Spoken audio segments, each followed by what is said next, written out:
23. gads Liepājas pilsētā bija ražains. Protams, nebija jau tikai tās ļoti jaukās lietas, jo bija lieli satiksmes ierobežojumi. Un gads bija īpašs ar to, ka visi būvniecības darbi sakrit tieši pilsētas centrā. Ir Kārļa zāles laukums pabeigts, ir Graudielas un Kurmājas prospekts sakārtots krustojums, kurš bija stipri haotisks un izveidots rotācijas aklis Ulliha un Kurmājas prospektā, blakus vēl vienam aplim. Un šie satiksmes organizācijas risinājumi, protams, brīžiem varbūt ir netik mīļi iedzīvotājiem, jo tā ierastā situācija jau mums patīk daudz labāk nekā izmaiņas.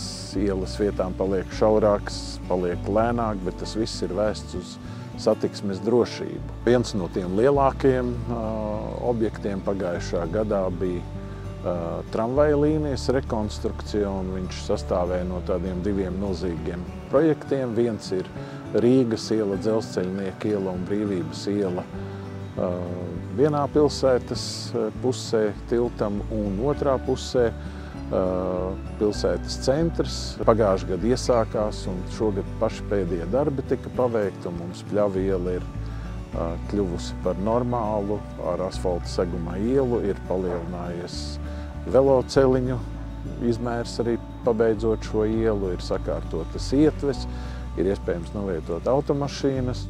Man patīk, kā Liepājā ir atjaunoti ceļi. Viens labs piemērs ir Graudu un Kurmājas ielas krustojums. Tur ir izlīdzināts bruģīts, izveidot saliņu un izskatās mūsdienīgi kā Eiropā. Man patīk, kad attīstās pilsēta un padomā par visiem satiksmes dalībniekiem, par gājējiem, braucējiem, skrituļotājiem. Un visi var kopīgi sadalīt ceļu.